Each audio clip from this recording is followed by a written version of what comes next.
सीजेपीनं JP Nadda यांच्याशी बोलण्यास नकार दिल्याचं सूत्र सांगतायत।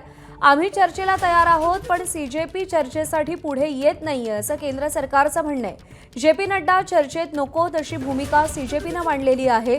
याआधी सीजेपीकडून जेपी नड्डांशी चर्चा झालेली होती, पण आता मात्र जेपी नड्डा यांच्याशी चर्चा करण्यास सीजेपी तयार नाही। आम्ही चर्चेला तयार आहोत, पण सीजेपी चर्चेसाठी पुढे येत नाहीये अशी भूमिका केंद्र सरकारनं मांडलेली आहे।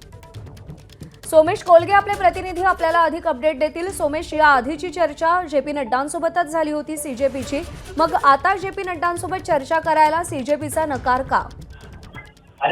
निश्चितच जेपी नड्डांसोबत आता चर्चा करायला सीजेपी तयार नाहीये असं दिसतंय। त्याचं कारण असं आहे की आता एकंदरीतच हे आंदोलन एका अशा टप्प्यावर आलेलं आहे की जिथे सीजेपीचे जे नेते त्यांचं सुद्धा आंदोलक ऐकतील की नाही याविषयीची खात्री नाही। दुसऱ्या बाजूला सीजेपीच्या नेतृत्वापैकी किंवा जे कोणीही सरकारला भेटायला जात आहेत त्यांच्याविषयी सुद्धा संशयाने बघितलं जात आहे। खाली कार्यकर्त्यांमध्ये एक साशंकतेचं वातावरण आहे जर कोणी सरकारसोबत बातचीत केली तर त्यांच्याविषयी।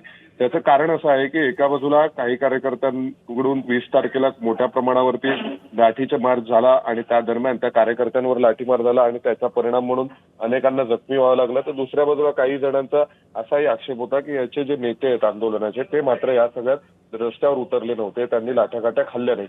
मग अशा सगळ्या वातावरणामध्ये या सगळ्या आता आंदोलनाला सरकारसोबत चर्चा करत असताना सरकारी पक्षाच्या कोणत्या तरी थेट मंत्र्यांसोबत किंवा कोणत्याही अधिकार पदावरील व्यक्तीसोबत बोलणं अवघड जाईल, कारण ते आंदोलन एका अशा टिपेला नेण्यात आलेलं आहे, सर्वच बाजूनी ते इतक्या टोकाला गेलेलं आंदोलन आहे की त्याच्यावरती आता चर्चेतून पुन्हा सरकारसोबत चर्चेची दारं उघडणं हे कठीण दिसते। आणि म्हणून आता आपल्याला असं वाटतंय की सीजेपीनी नकार दिलेला आहे या सगळ्यामध्ये चर्चा करायला। सोमेश, धन्यवाद दिलेल्या माहितीसाठी।